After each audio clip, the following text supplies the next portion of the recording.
morning, good evening, and welcome to the Mysterious Matters program. I am the curator of mysteries. I'm Bob Bain. And welcome back to the program, ladies and gentlemen. Joining us this evening is Karen A. Dahlman. Hey, Bob. Great to be back with you. It's great to have you here with us. The last time, as I mentioned before, the last time we had you on was back in 2015. We did 2 shows back in those days, Wow. 2 hours each. In 2018, I essentially just stopped doing shows for the most part. Losing a lot of loved ones as I did. I lost a little girl who was like a daughter to me in 2013, my dad in 2015. The little girl's mother also committed suicide in 2016 on Mother's Day. Oh, wow. So a lot of things have happened since then. You definitely needed a break for sure. That's a lot. I definitely needed that break. I kept trying to come back because I wanted to see if the passion was there. I still wanted to do these shows. But tonight, we're going to talk about the Ouija board. And I'm just going to go by this just like I know absolutely nothing about the Ouija besides for the fact that it is a potential conjuring device for communicating with spiritual beings. So, when did you first come across the Ouija board? Well, in history, the idea of a talking board first came out in the market, and well, it was being made, but it wasn't really sold like everywhere yet. But in 1886, because there started to be people around the country who were doing this grassroots movement and writing letters and numbers on their cutting boards, on their table, and they were beginning to spell out and get messages. But around that exact same time, a company called the W.S. Reed Company, a toy manufacturer, created the first talking board, and it was called the Witch Board.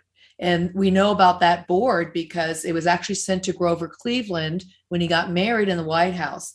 And how we know this is because back in the day when things would go viral, they would have to be sent to some kind of journal or periodical or newspaper. And they sent a letter to President Grover Cleveland and congratulated him on getting married, but also sent this really unique device called the Witch Board, which looked a lot like a Ouija board, but it had different images on it, and it had a planchette as well, one of the indicators that moves around.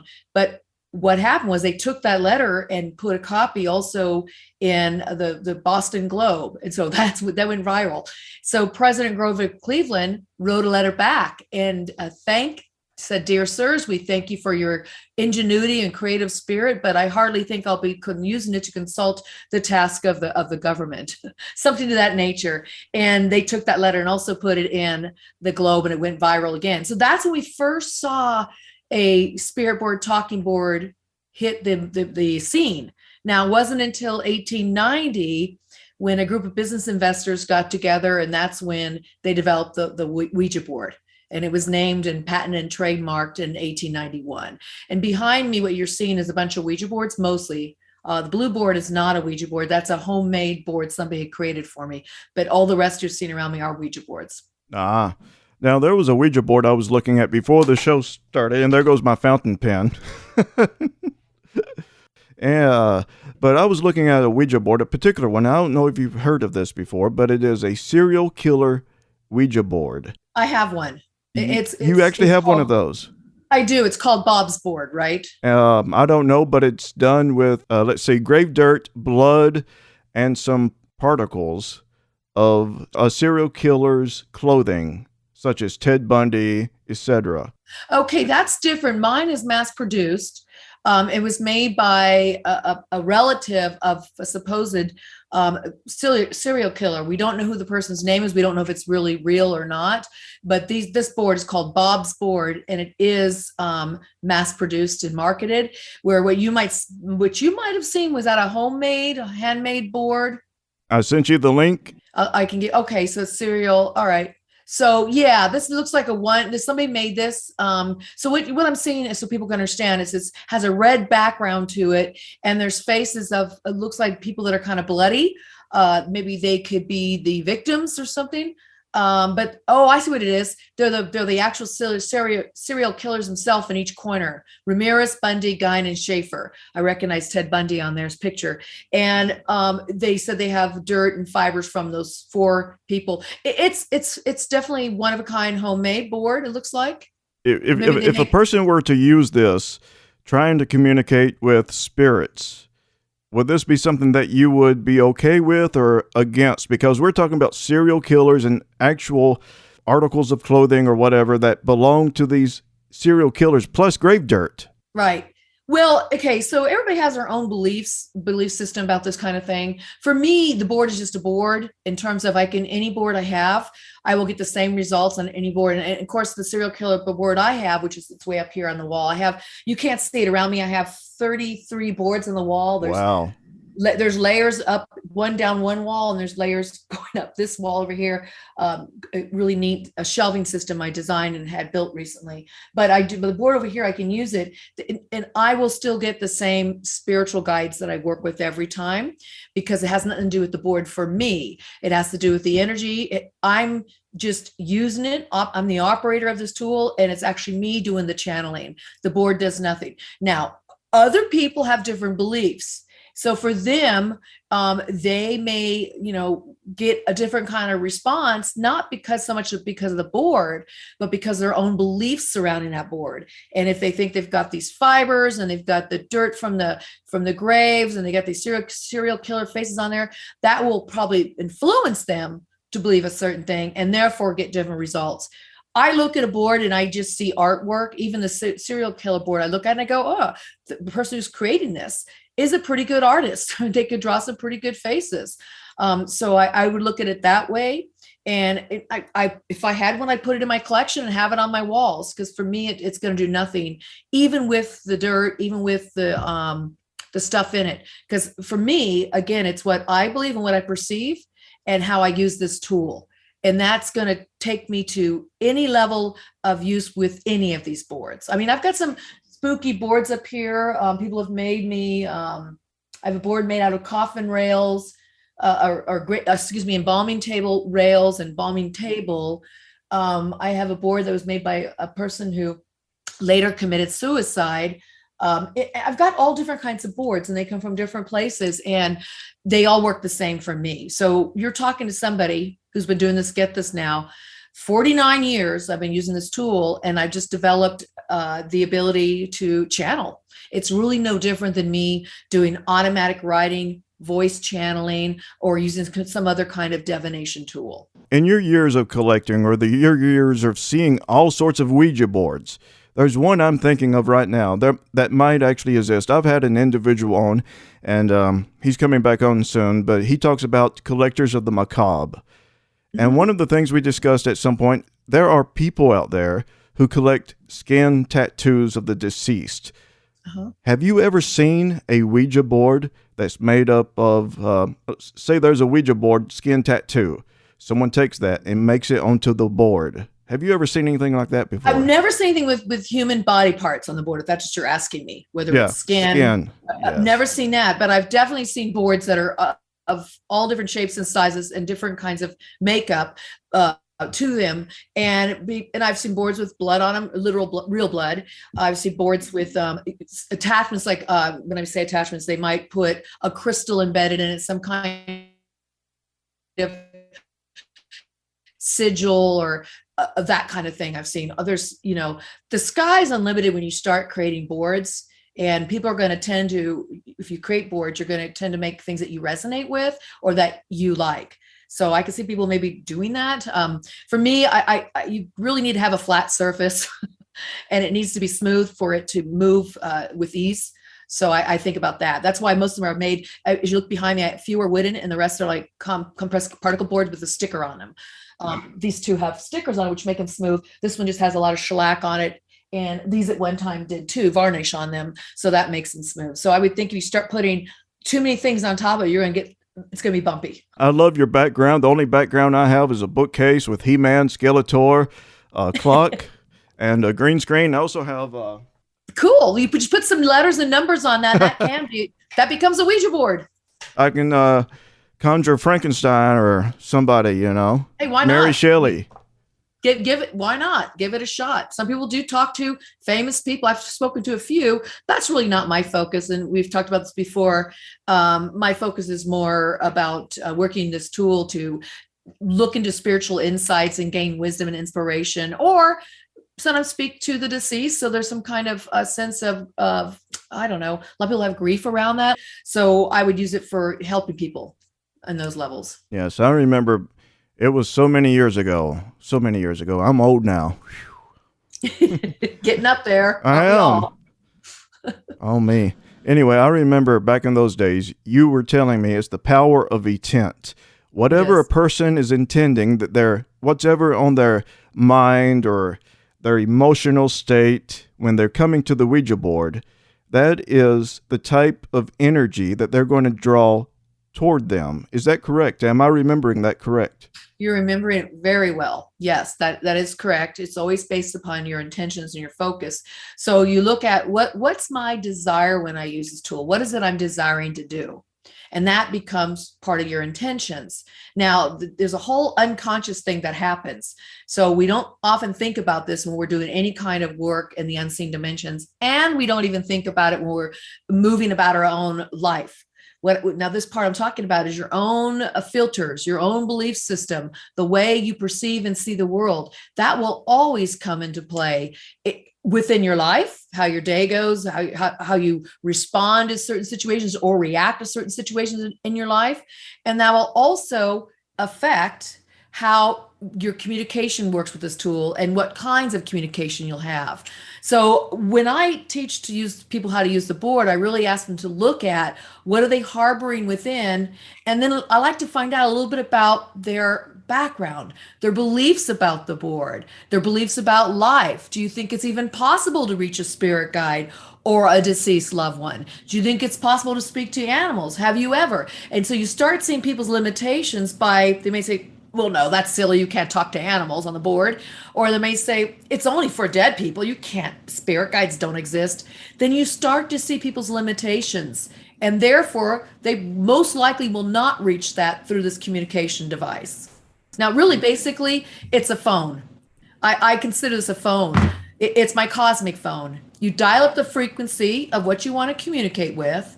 And I do it through many different ways. But most importantly is I have the belief system that I can talk to, for example, an animal. It could be a dead transitioned animal, or it could be an animal that's alive. I believe I can talk to my spirit guides, and therefore I get that back. I receive that. I'm able to match the frequency by dialing it up by my thoughts and my intentions and what I want to experience. And that's how I dial up the frequency to match that which I'm trying to communicate or commune with. And I remember in your book you had said, well, maybe both of your books, you had said that you had actually reached out to your guides to write these books. That's right. Of course, they were like, one of them was like, don't mention my name, don't mention Ouija. But you mentioned Ouija anyway. Well, It was my very first book. This one, The Spirit of Creativity. I wrote this in actually 97. It wasn't published until 2012. Wow. And it was all about ways to co-create your life. Kind of the things I'm talking about. It's very spiritual, but not religious, and not just about being an artist. It's about how do you work within your life to create the best life you want. Interesting enough, every chapter was read over.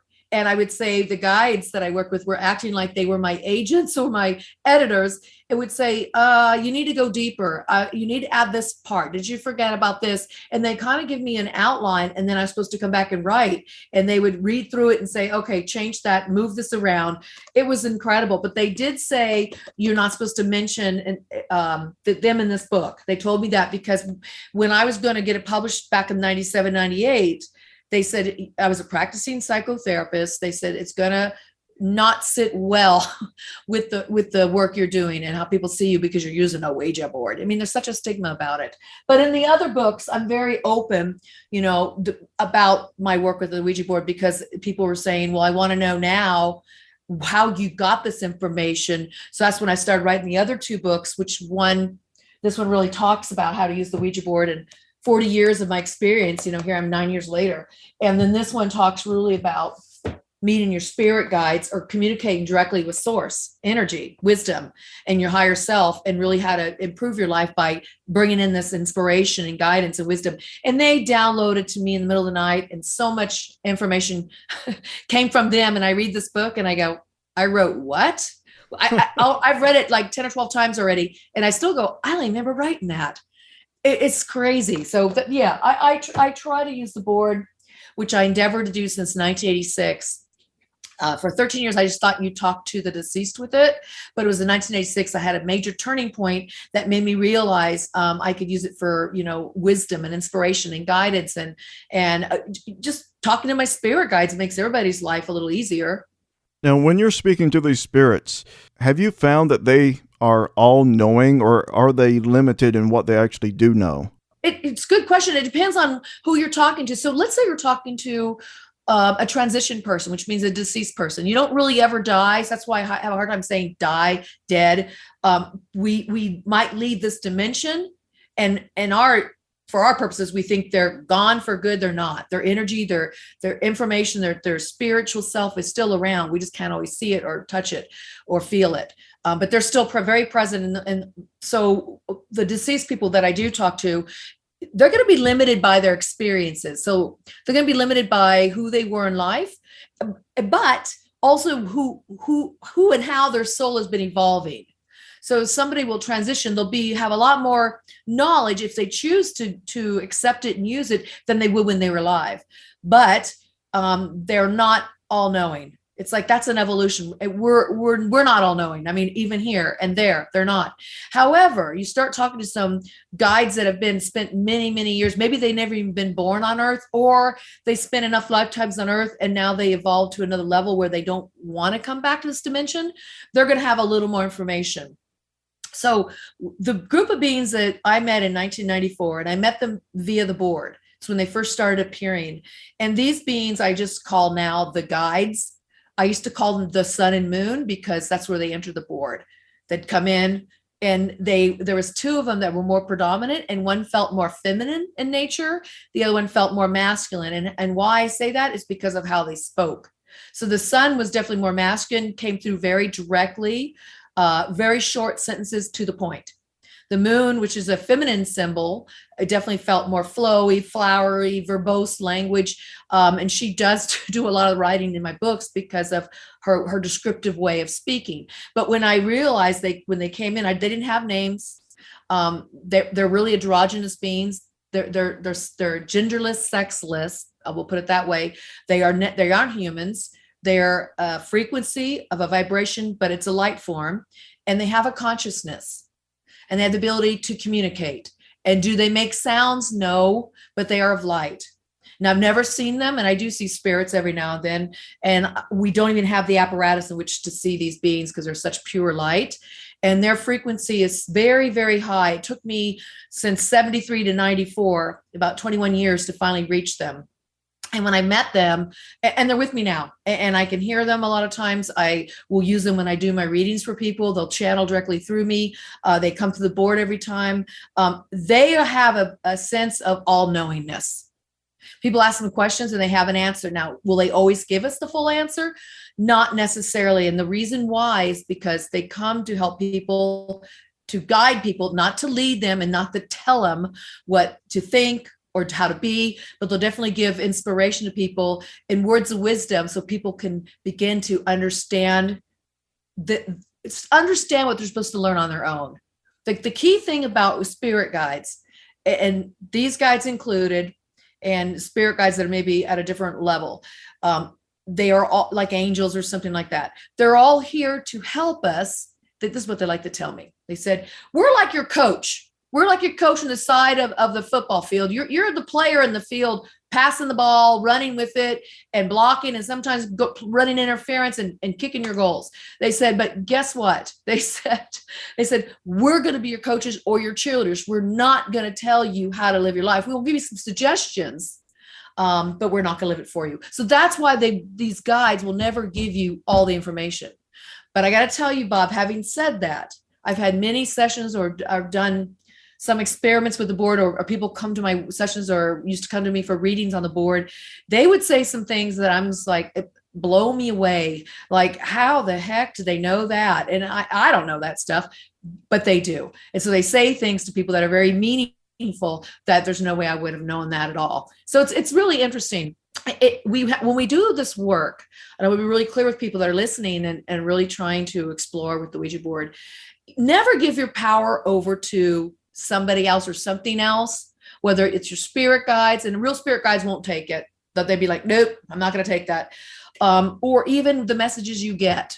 It takes a lot of time, a lot of work on the board. I have many miles under the on the planchette on the board before I start realizing and paying attention to the messages, because it does take time to develop your skill. It's not necessarily the beings you're talking to, it's really yourself and where you're blocking the messages coming through, or your beliefs about it that will stop you. So if you see this as a toy, you're most likely going to get frivolous answers. If you immediately run out and go do something you learned on the board, you're going to be met with again, frivolous answers, frivolous quest, because it doesn't work that way.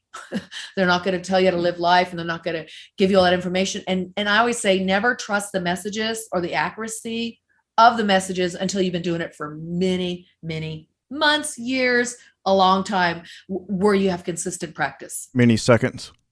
Yeah. I get people to write me and they said, hey, I just pulled the Ouija out of the box. I'm an expert.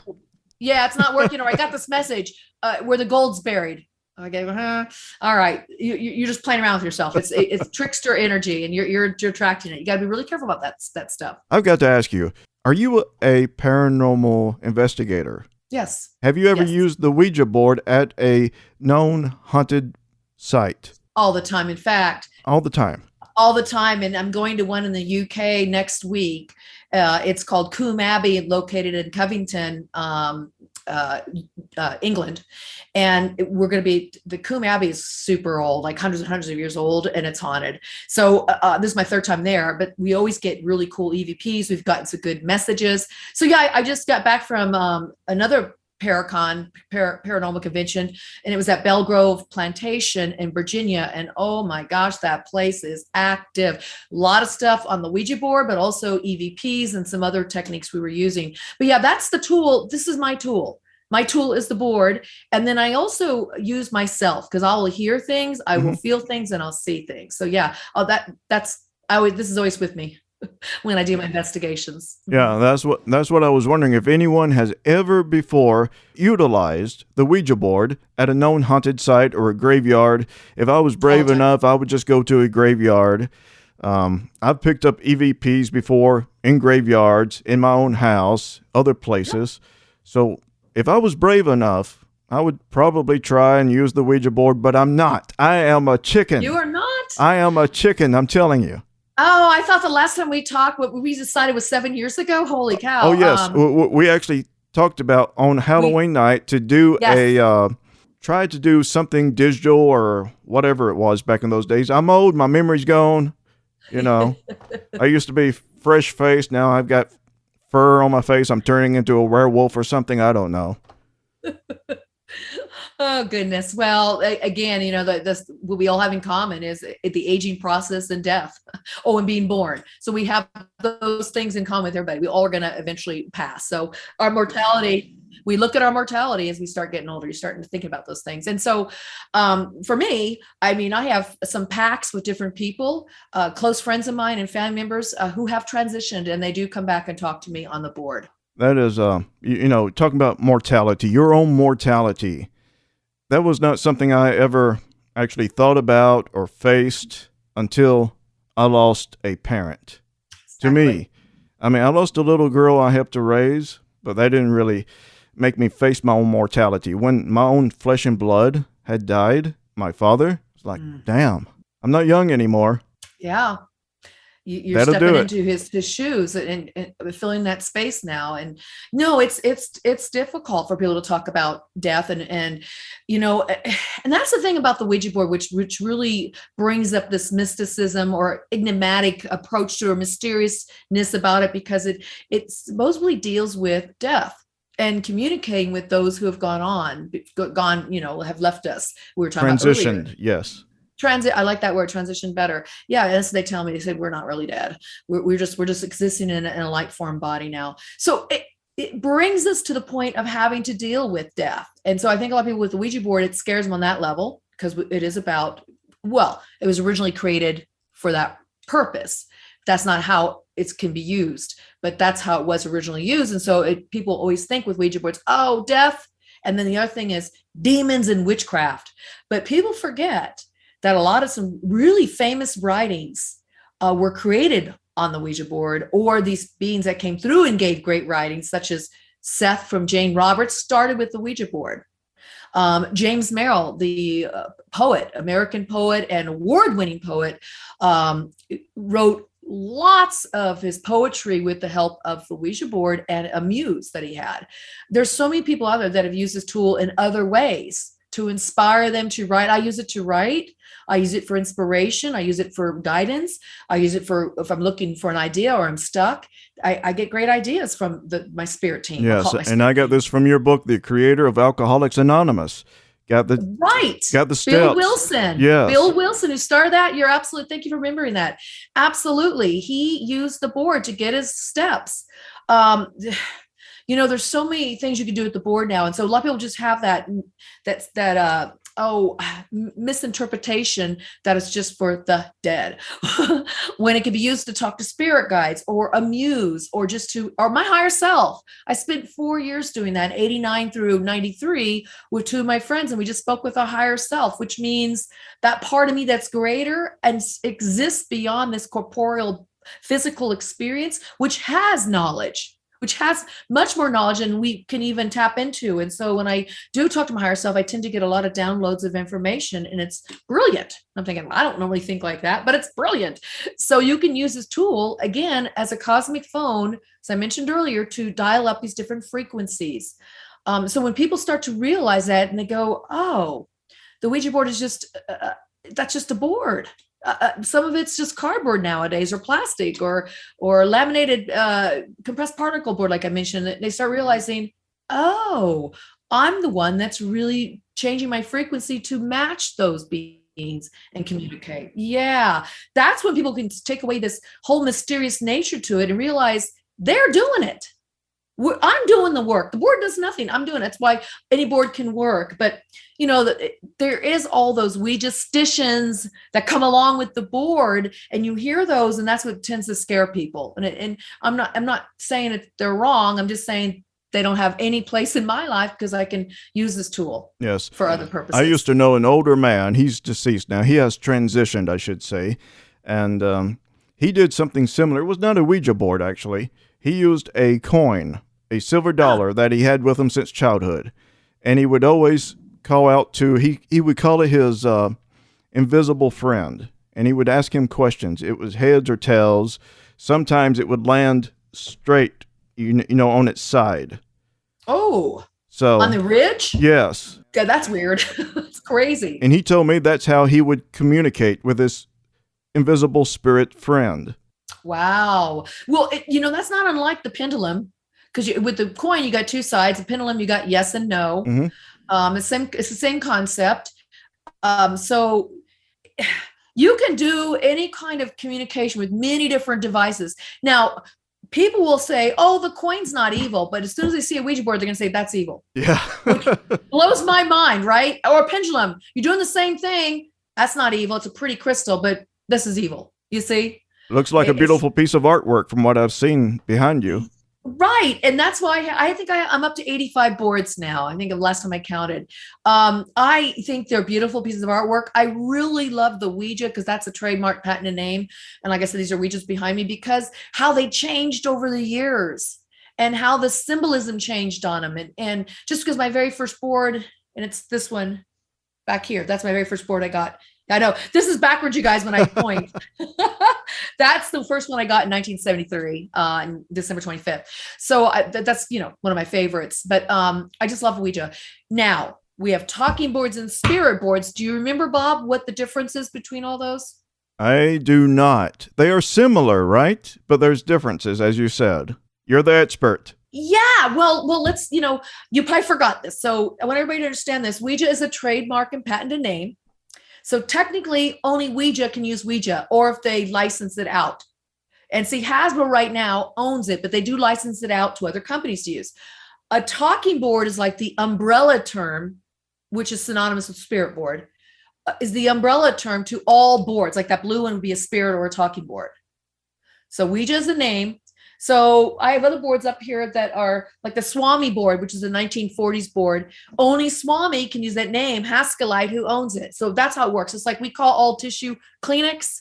Well, tissue would be the umbrella name. Kleenex is one of the different types of tissues out there, where that's what Ouija is. So All right. that's how it works. Yes. Yeah.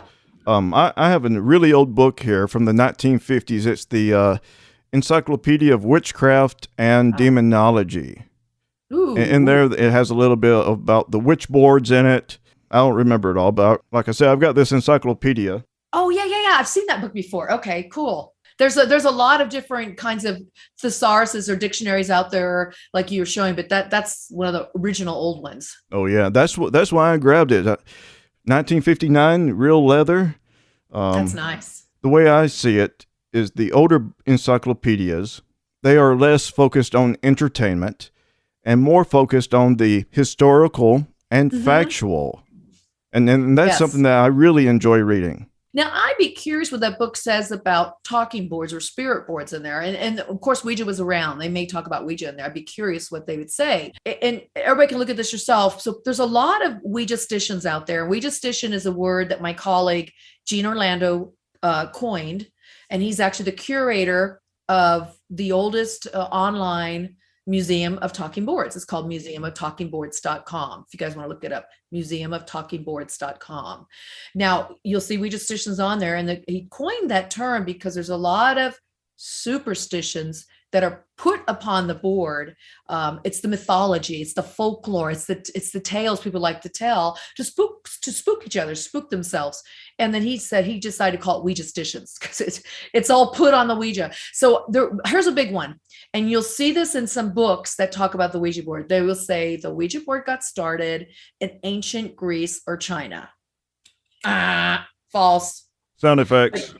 Yeah. Do you like that? So you'll see that in books, and you'll see it online, and the Talking Board Historical Society, which I'm a member of, and the founding historians, and Gina's one of them, they've done the research. There's nothing at all in history that points to a Ouija board. Now, there were different types of apparatus or apparati you could use in different cultures, throwing the stones and bones, and there was this weird pencil-looking thing that would point, but it wasn't a Ouija board. Or it wasn't a talking board, I'll say, because the talking board, they all work very similarly. You have a surface, could be round like that one back there, could be square, could be rectangle. These are mostly rectangle, and some kind of apparatus that on top that moves around and that stops on the letters or the numbers. And that's what it consists of. But these other devices didn't have that. They just were other ways to do divination. So the board, as I mentioned, when we first started out, really started around 1886 with the grassroots movement. And then the official Ouija came out in 1890, hit the markets with a patent trademark in 1891. Yes. A friend of mine, she runs paranormalforum.net. There's your plug, Debbie. She wanted me to actually ask you something about... Oh, wonderful. See if I can remember it. Well, hi, Debbie. Apparently, science has come out that the multiverse surrounding us, and there's a biosphere, everything else, they're realizing there's more energy surrounding us. Consciousness. The Earth itself, they're believing, is conscious, alive. A sentient being. Are these things that you yourself or other people could communicate with via the Ouija? Absolutely. And in fact, the book I've been working on for a few years now, and the research is slow, but what I'm doing is it's about being able to tap into consciousness. Any sentient being, doesn't mean they know our language, doesn't mean they communicate like you and I are doing right now, doesn't mean they even speak like this, like the guides I talk to don't even have a mouth, a voice, a brain. It's pure light consciousness. It's consciousness. Now, how do we wrap our brains around that? It's really hard for us. We're so used to saying, oh, humanity's top of the food chain and all these other beings are stupid or dumb because they don't communicate like us. Well, that's not the case. So what I have been finding is that you can tap into any sentience being, just what's called a sentience being, because the Earth, I believe, is sentient. Now, not because I say so, but it's because look at you do research on this. Every single indigenous culture, old antiquity, would talk about Mother Earth being alive. And you got to say, Earth is alive. Things are growing and changing. And Earth is changing too. But they're saying there's a awareness behind it. So you got to find a way to crack that code of awareness. Okay. And so that's what I've been working on. And I talk to anything from the trees, the vegetation. I've talked to insects. Now that's a little harder. You have to totally change your frequency to do this, and your belief system.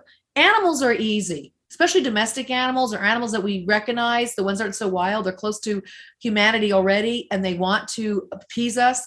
Okay, here we go. Let's go down the rabbit hole, Bob. You ready? Let's go down this rabbit hole like we haven't already. All right, here we go. Dive right in. So people talk about the mythological creatures. People talk about the cryptids. All these mythological creatures that different cultures have talked about over the years, they didn't just make this up. They existed in some form, some way.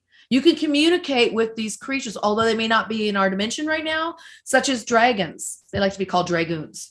Or you can communicate with mermaids. You just got to tap into the consciousness. It's like an oversoul energy, and we do that. And you can talk to like the dolphin species or the mermaid species or the Sasquatch species, or you could go on and on and on. So I'm just going to all these different levels and layers and just seeing what message they have for humanity or what they just want to say, or what's it like in their world, So it's quite fascinating. And I loved her question because that tells me, and I've heard other people talk about this, not with the Ouija board, but Rupert Sheldrake talks about this whole idea of just everything's consciousness. So people are beginning to reach out there and say, wait a second, I hug trees. Why do I do that? Well, because I feel a response back. That's communication. Or I love to ground myself on the earth and it makes me feel so good. Well, that's communication. It's not like, hi, how are you? But when you do start talking to these different oversouls, like the oversouls of, let's say, a palm tree, a certain type of palm tree, a fan palm, you start to get the messages they have to say, and you have interpreters that help you to understand it where you can understand it. Now we're the dumb ones. We're the dumb ones that can't understand their language. Well, it has to be brought down to our level to hear it, because we're so out of touch with their feeling base, where most of these creatures are not. They're so aware of the energies around them. And so aware, like even like birds, they just fly in a flock together, know when to swoop and dive. Fish are the same. And it's not so much that we call it a hive concept or a hive mentality. It's more than that. The dolphins, the whales, all this stuff they do, it's amazing. It's because we don't understand it. So we call it beneath ourselves. But no, everything is alive. Everything is alive. And this is pushing me to say, is everything sentient if it's alive? And so this is where I am. This is where I am with my explorations and research into it. It's all personal research, but it's also reading and studying and learning from others too. Yes. About this concept. I remember back when I was a child, I used to play with my neighbors all the time. We were talking like 8, 9, 10, 11, 12. And one thing I found by accident, I don't know if this actually was happening or not, but this is something that I was feeling. I just was up against a tree. I felt exhausted or whatever because we had been playing for a while. And my hands touched a tree for a little while. And from the tree, I felt energy entering me from the tree. Yeah. And then I was no longer exhausted. It just rejuvenated me. So I thought I would try it again being a child. And I was interested in the paranormal, that kind of stuff back then. I was like, what is this? So I would do it, and I could still feel the energy from some trees. Now, I haven't done that in many years, so I don't know if that's something I can still do. But it was almost as if the trees were giving me, I don't know if it was love. I was getting tree love. How's that sound? I love it. Tree love. That's wonderful. Tree love. You know what, Bob? It's not too late. It's time to do it again. Let the tree heal you. And you know what? I was going to tell you. You picked up on that intuitively as a child. And by the way, a lot of us as children, we're into the stuff. We just forgot. And then we put it away and said, oh, that's pooey, or we were told not to do that kind of stuff. Well, when you talk to trees, this is what they've told me. Different species of trees I've spoken to, including like cactus, because now I live in the desert in Arizona and I have a lot of like saguaro kind of trees. Not trees, they're cactus. So they want to be touched. So when you touch them, they can feel your vibration. They will always remember that vibration. And it's almost as if you take a part of it with you. It's a very Native American way of thinking, like you take a part of the energy because they gave it to you. They gladly gave it to you. And so that tree gladly gave you whatever energy you needed. and your body knew what to do with it. That's communication. That's communication.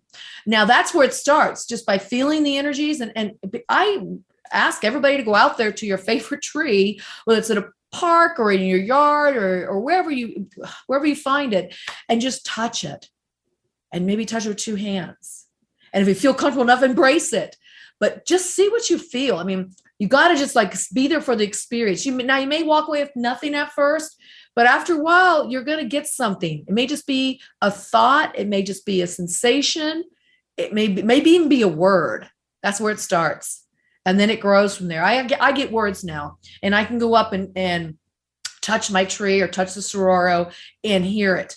And it will speak, because again, a translator, because they're very advanced beings, even more so than us humans. They really are on some level. I'm not talking about the brain and all this stuff going on within our body. I'm not talking about that at all. I'm talking about just their conscious, their awareness, and their awareness of just pure of who they are. Like it's like a love for itself, and wants to share this.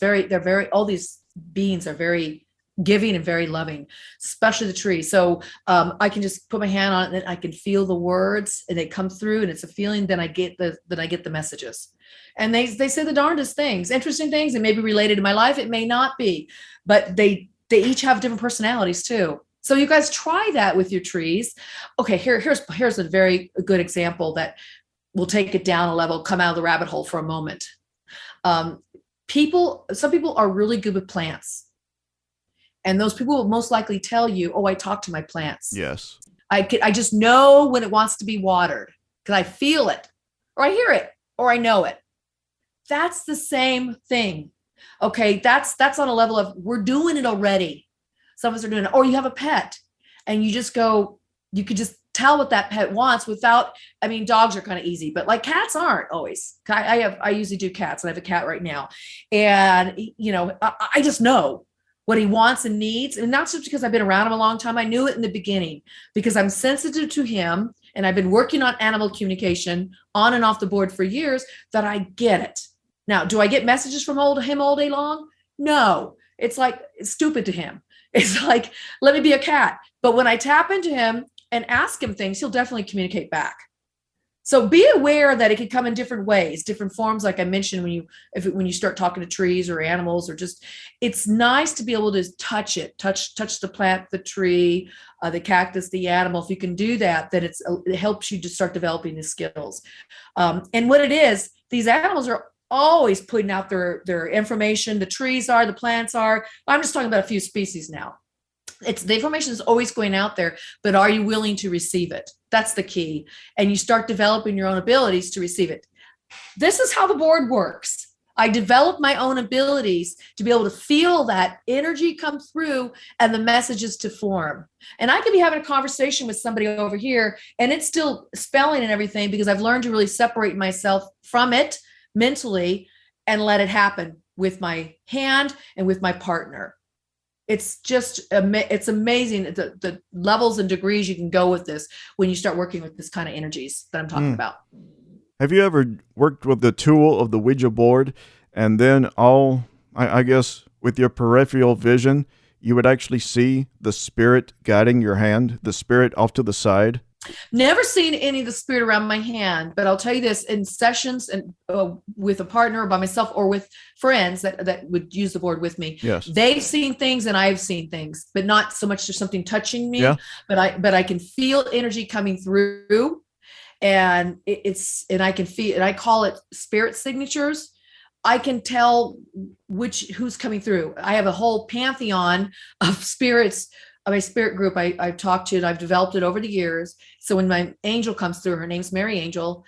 When she comes through, it's a whole different sensation than when the guides come through, or when an oversoul of a certain signature of a certain species. It's a whole different signature. So I can tell when different beings are coming through for that reason. So I feel it. I literally feel it in my body and in my hand. Now, once in a while, I'll see things. And some I've had people be in the room that see full on apparitions that I may not see. They see it. but I've seen things where they don't necessarily see it. So it's like whatever is necessary. I really trust that process. Whatever's necessary when I'm supposed to see it, then that's when it happens. But I can feel it. Yes. So a lot of times I'll be in a space, like let's say it's like you said, a haunted place or something. I can feel it. I can feel the energies. I don't necessarily always get the words or know who it is, but I can definitely feel that change. I was just like I was mentioning to you, I was just in Virginia at this Paracon where it was a Belgrove plantation in King George, Virginia. Fantabulous. Fantabulous. Like I like to put words together. Fantabulous place. A lot of action, a lot of activity, spiritually. What happened to me? I was put up about what they have like four rooms there, and the four of us speakers were put up into separate rooms, and I had my own room, and this room was called, I believe it was called the Connor Room. Anyway, each room was named after one of the families that owned this plantation over the years. This plantation goes back as far as before the Revolutionary War. This is how old. I know it's been rebuilt and remodeled and stuff like that, and but that's what stood there. It's several hundred years, 250 years, whatever the years are now. So the room I was staying in, it was supposed to be haunted by cats, like they're cat ghosts.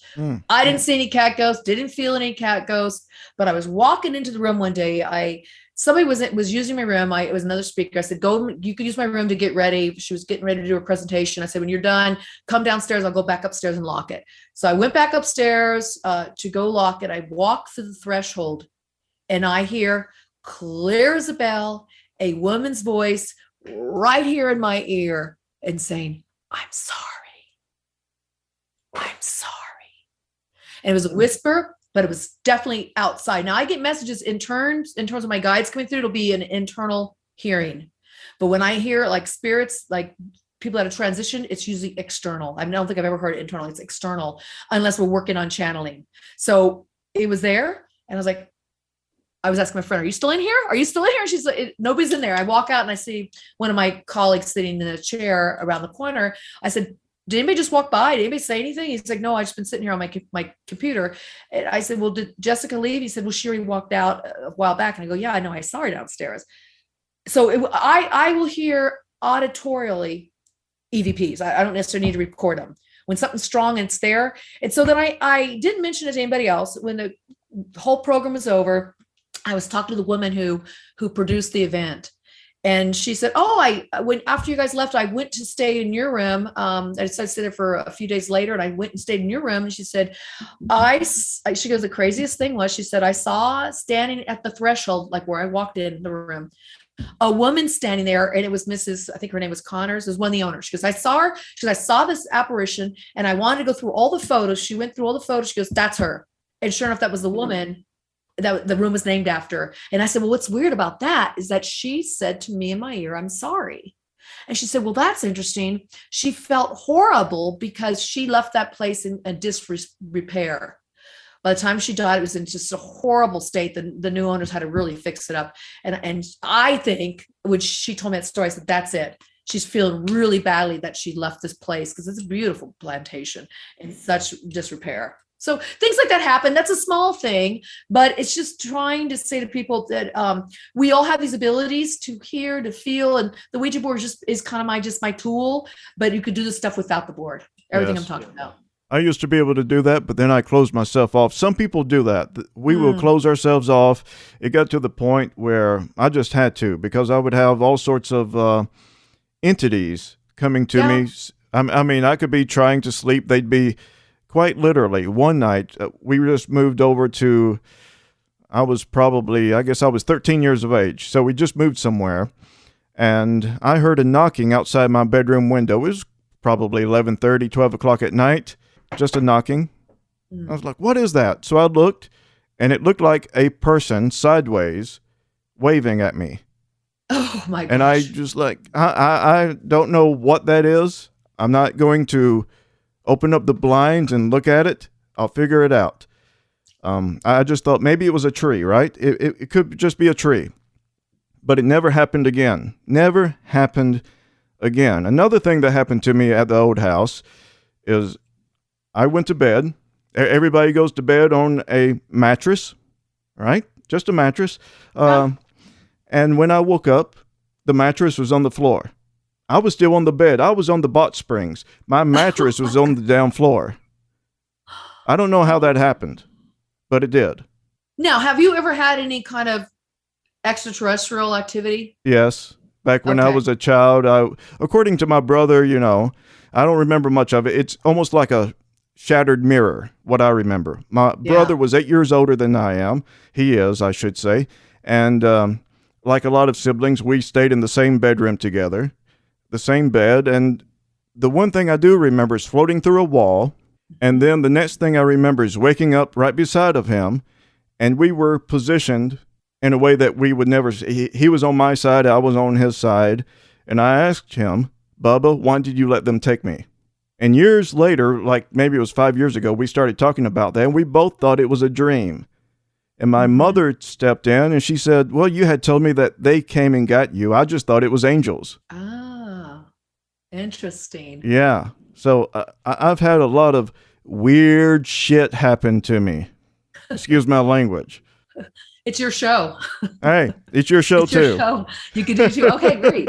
I love hearing these stories because when we start talking about this stuff, people will say, well, there was this one time, there was this experience, you just got to ask the question. And for me, because everything's visual with the Ouija board, you see it and you go, oh, I got to tell you about that sleepover I did, or that one time in college, or this happened, so everybody has a story to tell. And it's not so much the story, it's the fact that we all have these abilities to use so much more of our inherent proclivities that we're born with. And I'm talking about the clairsenses, like being able to have clairvoyance, clairaudience, clairsentience.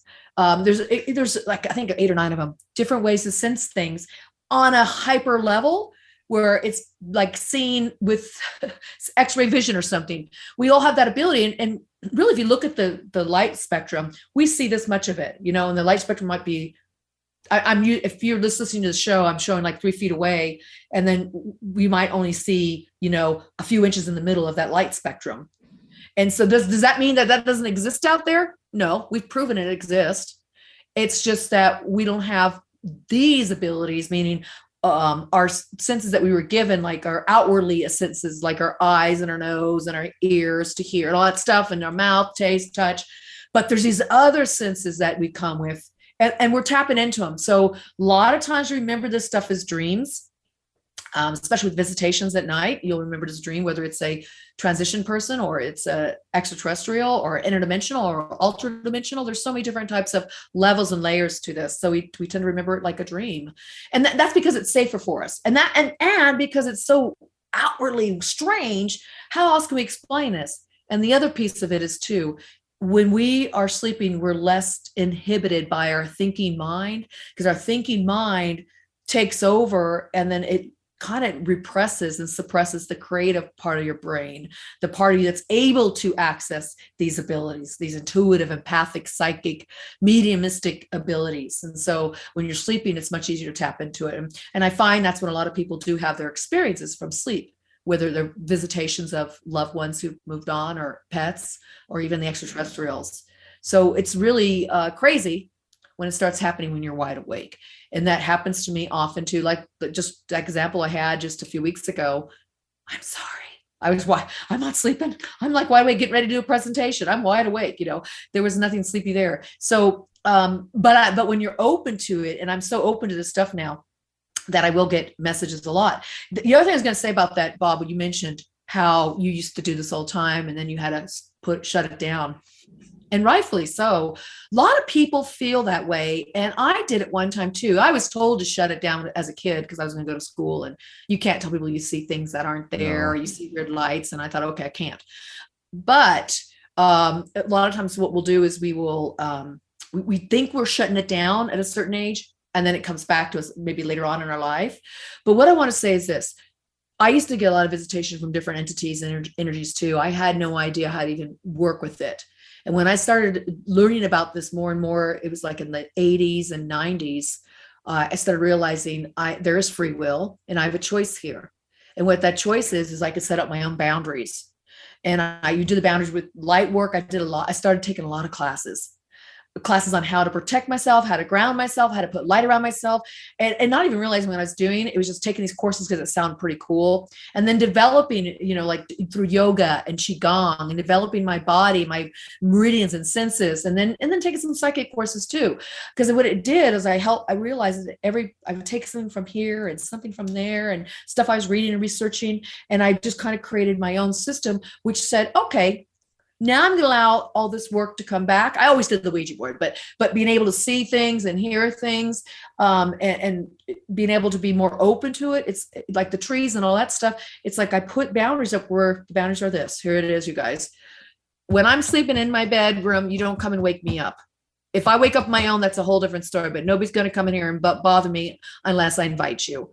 And I allow them to come in dreams, but not just to show up where I'm going to go, shocking kind of thing. So you can start setting up boundaries. But the thing is this, you guys, like with the board, you've got to believe that you establish these boundaries. Your belief is everything. Your belief, which filters into your intentions, is everything. Yes. I remember my wife and I bought this house that we're in right now in December 2004. When we first moved in, this happened for almost an entire year. I would have this same exact reoccurring dream. It was almost a nightmare. Let me just say this. I would see a person, apparently I don't know how I was seeing this, walking up the street, coming to our door, banging on the door, let me in, let me in. And I would go toward the door, look at the person. I wouldn't let the person in. And then they would actually force themselves through the door, not breaking the door, but going through the door. I said, let me in. For almost a year, I had that same reoccurring dream. I don't know what that was about, but it was not a peaceful entity. Yeah, it's like an intruder almost, isn't it? Yeah. So what do you think? I mean, okay, so when I work with people with dreams, I would say, what do you feel? And because we're not going to be doing therapy on Bob Bain tonight. Well, we might be. Let's try it. Well, people come to me a lot. I do readings, and people come to me a lot to help them work with their dreams. This is one of those things I'm just good at doing. I love dream imagery. I love everything about the dream. I remember up to six dreams a night. I can remember. When we moved in, we had all sorts of experiences. I would go to work at night. Back in those days, I was working at a hotel. So I was doing the night audit shift, and my wife woke up one night and she saw a shadow person. She at first thought it was me. And then she realized, oh, Bob's still at work. Who is that? And it scared her. But she turned on the light. Nobody was there. Yeah. And she told me that as soon as I came home. We both had experiences in this house. I've had an experience where when I started doing this podcast, I was upstairs close to the attic, and I was talking to a person who claimed to have been possessed by a demon. And I didn't believe it. I was just calling it, I'm not sure I believe it. And then something threw a 20-pound container down the attic steps. Yeah, that's crazy. It hit it hard. I mean, that container was 20-something pounds. So I don't know if it just decided, I'll show you I'm real, or what was happening. But I've had all sorts of experiences, some things I wish I did not have, which I'm sure you probably are the same way. There's some experiences you just wish you never had. Yeah. And I think too, especially when you're younger too, or I'll just put it this way, young as a child, it can be scary. And even as an adult, we have no frame of reference for it. And things like that, something's throwing a 20-pound container down a stair and nothing else is up there. That's definitely to get your attention. And to me, that would be creepy and scary. I would immediately go to the guides and I would talk to them and try to figure out what's going on here, or could they help give me some insight? Is there something's getting my attention? That's like that recurring dream. Something was trying to get your attention, and until it gets your attention, it's going to keep repeating until you finally get it. Whatever that is, whether it's some inner thing you're working out on your own, or whether it's really like a spirit. I mean, it could be a little bit of everything. A deceased transition person who might have been with the house, or knows you're there and you have the ability to hear it, or it could be a projection of yourself in the dream saying, something's changing. Here I come. Get ready, and pay attention. That's what you got to look at. So I always say, how do you feel about the dream? That gives you some clues. And then what do you think before somebody else tells you what it is? No, you don't want anybody to tell you what it means. So that's fascinating. I have had some reoccurring dreams myself, and I heard that, that's a theme a lot of people will get, a certain, not necessarily your theme, but the theme of reoccurring dreams till you get the message. One thing I do, if I feel there's a negative entity or negative energy whatsoever that's threatening me, I'm not necessarily as religious as I used to be, but I will just call out to a entity, a god or whatever, and ask for protection. Yeah. Almost every time I do that, I get this feeling of euphoria coming across me, energy. Nice. Almost as though, I mean, it is flowing from the top of my head down to my spine. I could literally feel it when I do that. And I'm just at peace at that point. That's what it takes. So fear attracts more fear, right? When you start pulling in that energy, we get all worked up. It's going to pull in that same, going to keep, bringing that, constellating that energy to you. Or if you can find a way to get the relaxation, as you just mentioned, through your whole body, that changes your frequency. That changes your resonance. That changes what you're going to be able to allow into that space and not into that space. Oh, I wonder when a person does that, or when I do that, if I'm actually communicating with a guardian angel, let's just say, or if I'm just changing the frequency myself around me.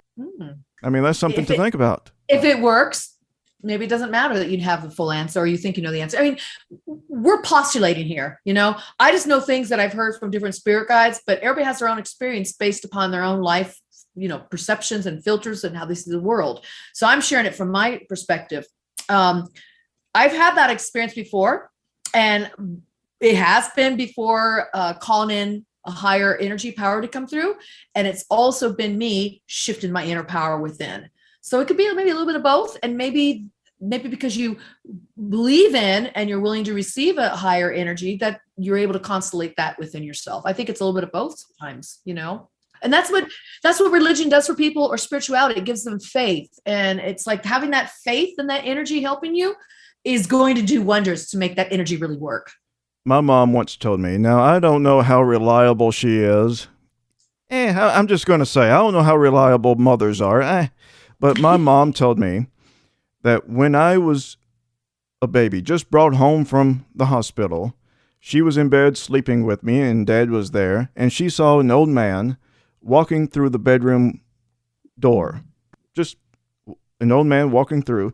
He looked down at me and told her that I was protected.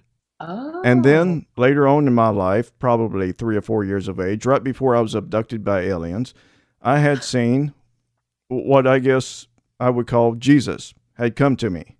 Didn't say anything to me at all. Scared the bejesus out of me. We were at the Kmart parking lot. I remember it was nighttime. And I just hid my head. I was crying. Mom asked me, "What's happening? What's wrong?" Jesus is out there. He's looking at me. And my brother apparently had seen it too. And then within next year or two, I was abducted by aliens. All these things happened to me. And some people have told me, which you might have heard before as well, stop making up this stuff. You are saying all these things happen to you. If it was one thing, I might believe it. 2 things, but all these things you're saying that happened to you, it can't be real, but it is. Sometimes I wish it wasn't, because it's definitely screwed up my life to a point. As long as I'm willing to accept it, it's fine. It's normal. I'm sure you know what I'm talking about.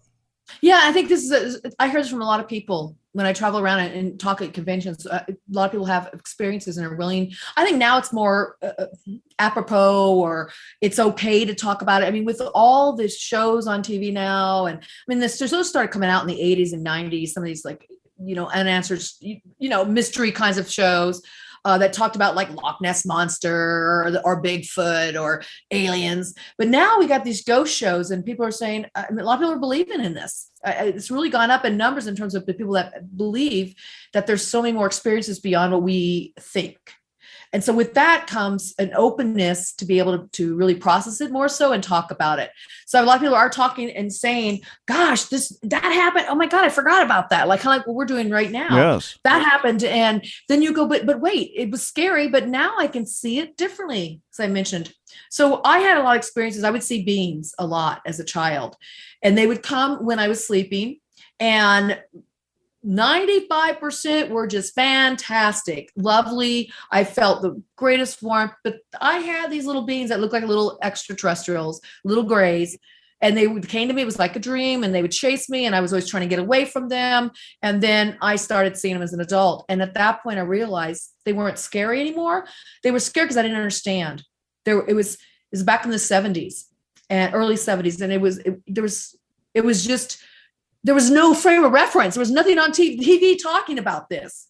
There was no shows back then talking about this phenomenon. And I was just alone with it. And they said, oh, you're making it up. But I was literally scared. And I had to deal with that through the years. But then when I started empowering myself by learning, like I mentioned, I took a lot of courses and started doing, like, I did past life regression. I did like light therapy. I did yoga. I was telling you all these different things I started studying. I mean, I just did everything under the sun just to really learn about these dimensions and about myself within them. And so when I started doing that, I found myself getting empowered. And then I started realizing, oh, it was scary because I nobody believed me, number one. And I felt like they were chasing me. And yes, that's what the experience was. It's not to denounce that experience, but to say now it's when I have an experience of these other beings that come, there's a whole nother level of interaction. There's a level of empowerment. You can't just come in my space. You're not going to abduct me. Things start changing as you shift yourself. And so I really encourage people, if they're having these experiences, just start thinking about them again. Start sharing them with people. Learn to empower yourself. I call it finding your center. And that could be grounding, learning protection, learning to develop that light within you that can fill your body and fill your space. So you are like in a bubble. I mean, there's so many different techniques that can happen. And then start approaching this again. Because there's so much out there that we're not told about or that's been hidden from us. And some of it was done on purpose, I believe. And when I say that, it's not so much by the spirit beings, it's by our ruling factions, whether it's religion or government or society or culture, and parents, they're just trying to do the best to protect you and they don't want you to cry and be scared. But if you can start going in that direction, being more open, but finding your way to get your center while you're talking about it, while you're exploring it, I think you're going to find that it's okay to open up to these realms. I always say when I go about this dimensional work, multidimensional work that I do with the board, it's like I start with that place of how do I feel within myself? Am I centered? Am I grounded? Am I comfortable? Am I feeling, true to my inner strength? And then I start doing the work. And once I get in that space, it's like you said, the energy flows over you and you feel really good. I get in that space first. Then I start doing this work and I see it as like exploration or discovery. I see it as exciting. And if I keep that same energy level or that way of thinking about it and perceiving it, that's what I'm met with every single time. And I can prove that on the board because that's what I've met with on the board every single time, and other kinds of explorations. I want to say one more thing about spirit. We're talking about whether it's deceased ghosts, that kind of thing, apparition ghost, our loved ones who transitioned. Spirit's non-local. So I don't necessarily need to be in that haunted location to contact what's there. And I've done quite a few experiments of that nature where I make contact with the place before I go there and just see what I feel. And I often get messages or sensations or a reference point. And I go there and I go, oh, that's what I was getting. That's what I was seeing. Oh, that makes sense now. And that's why you can talk to your loved ones. Let's say you moved, and let's say your dad lives somewhere else. He can still come to you and talk to you in this space, because spirit in the other dimensions is non-local. That means it's not contained by space and time that we have in this dimension. When my dad passed, he actually came to me. I guess it was always in a dream, but I actually wrote down the communications. I don't exactly know what they are, but the last one was, I went to his house, or to my mom's house, and there he was, sitting in his chair, on the phone, looking happy. He said, I don't know if you heard, but I died. I wasn't feeling that well, but now I'm doing great. And one time before then, I actually saw him at the grocery store where he's from, and I saw him. Hey, it's Dad. walked over to him, and we walked over to wherever, just talking, and then I woke up. But essentially, he just wanted me to know that he's doing fine. He's feeling better than he has in a long time. Absolutely. Yeah. Especially if they die of like cancer or something that takes a while to die, or there's a pain or something associated with it. It does take a little bit. They're telling me, this is what they always tell me. There's a little bit of recovery time, but it's like such a sense of freedom from pain and anything that was holding them back, especially if they had that cancer when they're dying or something like that. He for 6.5 years, he was on dialysis because his kidney failed him. Yeah, that's tough. That and dealing with that kind of pain. And then that's great. Yeah. So you needed to hear that message too. That's beautiful. But the first time of communication I got from him was actually in real life. I didn't have him on my mind, didn't have music on my mind, anything else. And then all of a sudden, no radio was on. All of a sudden, I heard music. And it was the George Strait song, Let Me Tell You Something About a Father's Love. Oh, I love that song. Yes. Yeah. Oh, beautiful. And essentially, it started out, last night I dreamed I died and stood outside the pearly gate, when suddenly I realized there must be some mistake. If they realized all the stuff I've done or whatever it was, they'll never let me in. And then I heard these words on the other side, let me tell you the story of a father's love.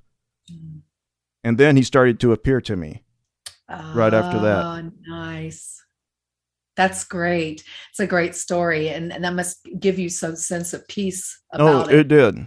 It did, especially when I saw him afterwards. Now, I haven't seen him since. Not since the year he died. It's like he has transitioned and is at peace now, which is fine by me. Well, it sounds like you're at peace too. And so maybe there's not a need right now for him to come to you. That is true. A lot of people, I think that's something that I can be here for. People like you can be here for. There's a lot of people out there right now who are suffering. Mm-hmm. People who have lost loved ones, especially with mass shootings. Yeah. A lot of people have died. Children, my God, children obliterated. I can't even, I just can't understand how people could do that to anyone, especially children. Like I said, I helped raise a little girl from the time she was just in her mother's belly. Her mother and I met in high school, senior year high school. I helped raise her for 7 years of her life. She was abused by one of her mother's husbands. 2 weeks after her 20th birthday, she hanged herself. 2 weeks after her 20th birthday, she hanged herself. And like I said, in 2016, on Mother's Day, her mother hanged herself. There's a lot of pain out there. Yeah, too much pain. People don't know how to heal. That's right. Is there something that you can tell us on how a person can heal themselves from whatever's ailing them, whether it's sexual abuse as a child or the loss of a child? How do they heal? Well, my background's a therapist, and I've dealt with this for many years with people and in my own life, all of us have hardships. And the most important thing to do is to reach out, to find somebody you can talk to, a number you can call, whether it's a hotline, your clergy, your best friend, your father, your mother, whoever you can trust. And if you're in a situation where you're being abused at home, if you can reach out to maybe it's a teacher, maybe it's somebody outside the house, and get help that way. But the thing is, you need your voice to be heard. You need to acknowledge it and not just try to suck it in and go, oh, this will go away. Because I can tell you right now, if you've been abused physically, emotionally, sexually, on all these different levels of abuse, it's deep-seated and deep-rooted. It will stay with you. It will manifest and fester. So number one is to not stay silent and to find a place to reach out. Number two, you can't do this alone. Can't. Just can't. It's going to be hard. And number three, tomorrow is always another day. And I think when people get to the point of being suicidal, they're thinking there are no options, there's no way out, and they're isolated. And the pain is so great, there's nowhere to turn. And so all they do is they turn it onto themselves. And so I will tell you this, I've had suicidal patients I've worked with and who have committed suicide in hospitals that I knew. And also I've known people, a few, who have taken their own life. And I'll tell you this, 2 of them came back to me. These aren't clients or patients. These are people I actually knew like as friends. years ago. They came to me, and both of them in their own time said, I made the biggest mistake. I can't believe I did this. I'm so ashamed. And I find that the pain continues, and it's still, they're still trying to get through it. Are they forgiven? Yes. But I'm just saying, it's like that pain they have, it's still like they're holding on to that shame. So it's really never the answer when you're alive. And I'll say this too, as the past life therapist as well, when people take their life, they're going to come back and start repeating those same lessons over again. It'll just be in another body, another form, but it's like chapter 2. It's like, here we go again. So it's good to work it through. But if you can follow those 3 steps of, number 1, reaching out, number 2, you're not alone. And number 3, there's always tomorrow, another day. And if you can remember that then you have hope. Then you have hope that things can change. Yes. It is best to heal yourself here and now if you're able to. Because when you're in the other life, like you said, especially if you commit suicide, that pain continues. You're not escaping it. You need to find a way to heal now. It's easier said than done. I get it. It's easier said than done. Absolutely. I mean, life is messy. It is. Life is messy. And life is going to be not smooth sailing for anybody. I don't care what anybody says. There's something going on. And if they say they've had just such a great life, they're in denial about something. Life has its ups and downs. Life is messy. And especially right now, I got to say this, Bob, because I do a lot of readings.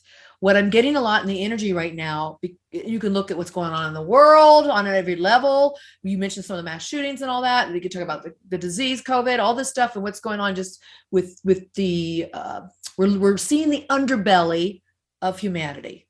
So we're seeing this, and there's a disclosure that's happening. And along those lines, we're being asked to really look at ourselves, to really take a deep dive. And how I see it come up in my sessions is people are speaking up about what's bothering them, what's paining them. I also see it as opportunities for people to say, well, I'm quitting my job. I can't do that anymore. I'm not going to accept that.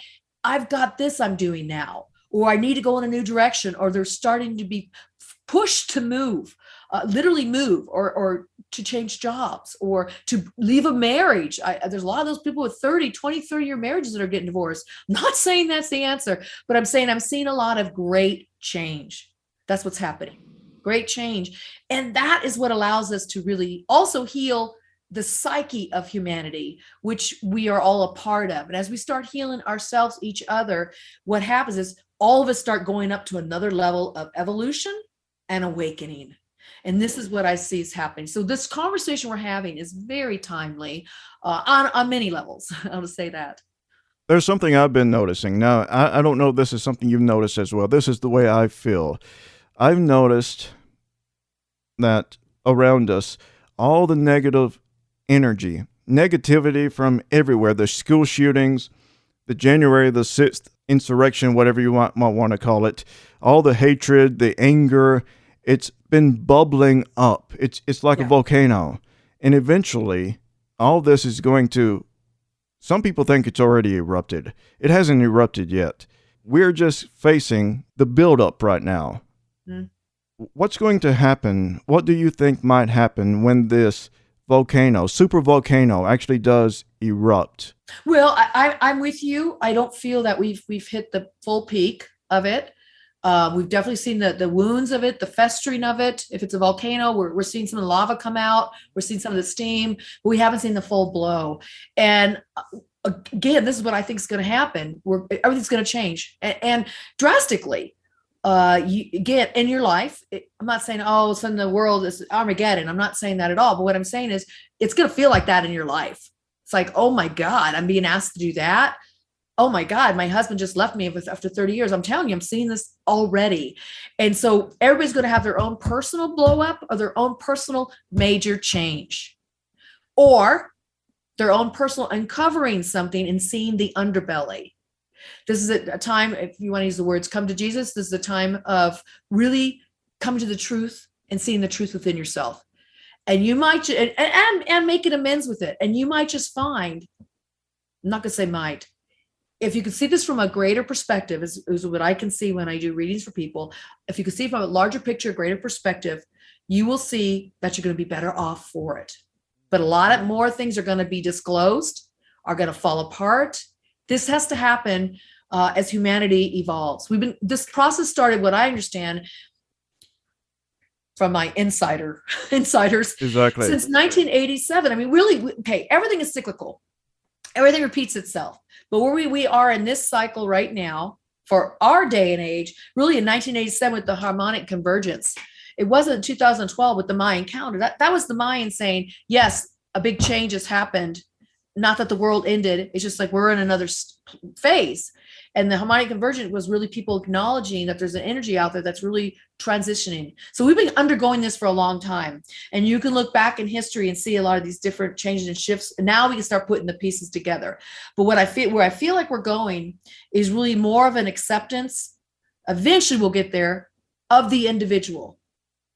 And not this have to be group speak or think or fear what you say or how you do it. It's all going to come full circle, and we're going to have more of freedoms. Let's call it that, a respect of free will. But we got to go through some turmoil to get there. And I'm with you. We aren't quite there yet.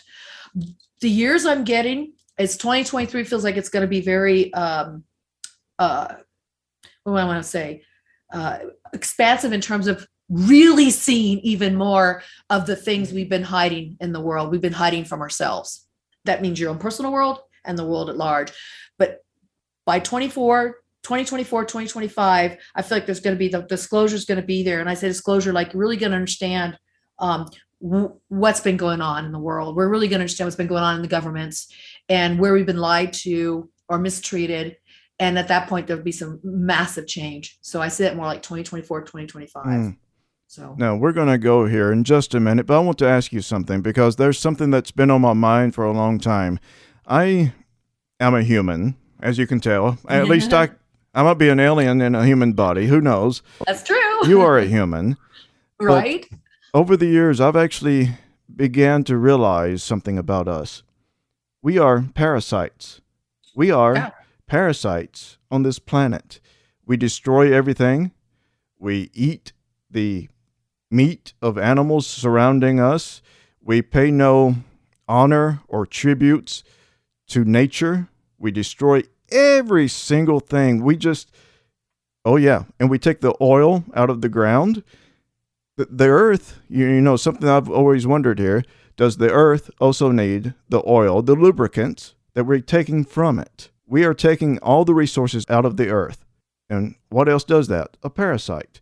We are the greatest parasite on this planet. So would this planet be better off without humans? And could it be working against us now because it is so pissed off? That's an interesting point. Well, you think about it too. We have all kinds of parasites within us. Yes, we do. I mean, inside our bodies, and some of it's necessary, and some of it gets out of control and makes it sick. You know, with the gut disorders and stuff like that. So one's going to pop out of me right now, big old alien, like an alien. So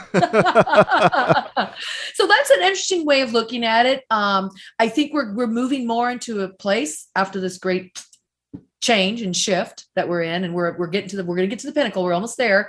We're going to see us be more respectful of each other and ourselves. One of the things that when I communicate with extraterrestrials, different species of extraterrestrials, and they don't really like to be called extraterrestrials because to them we're extraterrestrials, but they're just another type of being. And what they say is like, yeah, you know what? It's hard for us to come there and show ourselves. Everybody's like, when are we going to have a disclosure of aliens? Well, the problem is this: we're going to either look up to them as gods, right, or we're going to want to kill them, capture them, shoot them, you know, or eat them. And probably eat them, right? See, I'm a vegetarian. So I don't eat. I haven't had it since for 20. It's I'm 30. How many years? 40. Wow. 30. No. How old am I? I don't know. How old are you? 36 years. You're 36 years old, right? 36. Oh yeah, right. Yeah, sure. Okay, so for 36 years, I haven't eaten animals. I just can't. I can't. A lot of reasons why, but it was mostly because I didn't like the way meat tasted when I was younger. But I realized I came into the world that way because I talked to them. They're all very sentient and very conscious and very much aware. So that's a whole nother story. We don't have to go there. I don't disrespect people who do eat meat. We all have free will and choices. So I never judge people for that reason. But for me, doesn't work. So yeah, we're going to realize how to get along with Earth better. It's coming. And I think a lot of people are waking up to it. As we wake into our own truths, we can't help but respect and treat everybody else with respect that they have their own truths too. And I'm not talking about the truth like universal truth. I'm talking about our own personal ways of doing things, our own ways of going about the world. We're going to have a lot more tolerance for that. I think it may eventually be like, what was it? Avatar. When the entire planet was at stake, when the humans were trying to destroy, what was it? The sacred tree. Oh, it was horrible. Yes. Yeah. Mother Nature got all the animals together like, let's kill those assholes. Mm-hmm. Yep. Well, nature has a way of striking back. Yes, it does. We've seen it. So trust Mother Nature on that level. And you know what? If we can just be a little more kinder if we're gentler with ourselves and kinder to ourselves first, we're going to find it's easier to do that to others. So that's what really has to start. It has to start by cleaning here. I always like to say, sweeping your own back porch, cleaning your own house. That's where it starts. And then the world starts shifting because we're all beginning to change the energy. You shift the energy within yourself. You're help shift the energy of humanity, of the humanity's psyche, which is what we're all comprised of, which you can call the matrix. You can call it all that is. It's like, and just having these conversations brings us more awareness too, to be more responsible for how we show up and interact within the world. Yes. Speaking about, what is it, that you don't eat meat. I actually have a group of friends. They're older ladies. They're the Ghostbuster gals. I don't know if you've ever heard of them before, but I love it. They have a bunch of chickens, and they were telling about what their favorite chickens are, the breed, etc.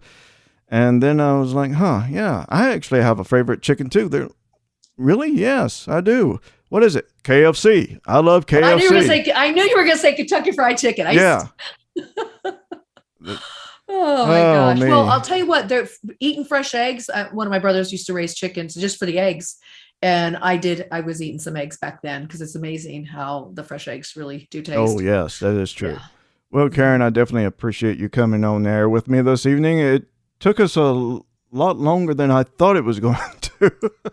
We had a little technical difficulties in the beginning, you guys. We tried that eCam, and I have a different eCam version than you have, so I didn't know how to help you with that. And then here we are on Zoom, and so apologize to all you guys for being late. But better late than never, right? You were on time. I was late. We even did a sound check, you guys, 15 minutes beforehand. It's okay. It's been an absolute pleasure. We shouldn't let 5 years go by. No, we shouldn't. Time. We should do something in October at some point. Maybe something with the Ouija board. I don't know what, but I'm up for it, I guess. Let's chat. All right. Have a good night, Karen. Good night to you. Oh, yes. Hey, before you go, what's your website for the people? Oh, I have something to share too. So yes. My website, you can go to KarenADahlman.com. I do want to tell you, I have this event coming up on July 27th. It's a Zoom event, and it's through Lilydale. Lilydale is one of the very first spiritualist communities in the United States. It's a 2-hour Zoom. I'm going to go deep dive into the Ouija board, all the history. I just smidgened on it tonight, just touched it. And I'm going to get into the people who use it, how they use it, how it affected pop culture, what's it doing now in the world, all these cool things about the board. 2 hours, $20. That's very inexpensive. We kept the prices low so a lot of people can afford, and you can join us from around the world. Again, it's July 27th this month, 2022, and I hope to see you guys there. So come on out and join me. And that, ladies and gentlemen, was Karen A. Dahlman, and I am Bob Bain, your curator of mysteries. Now, again, this is the Mysterious Matters program. Until the next time we come back together again, I bid you all a kind farewell.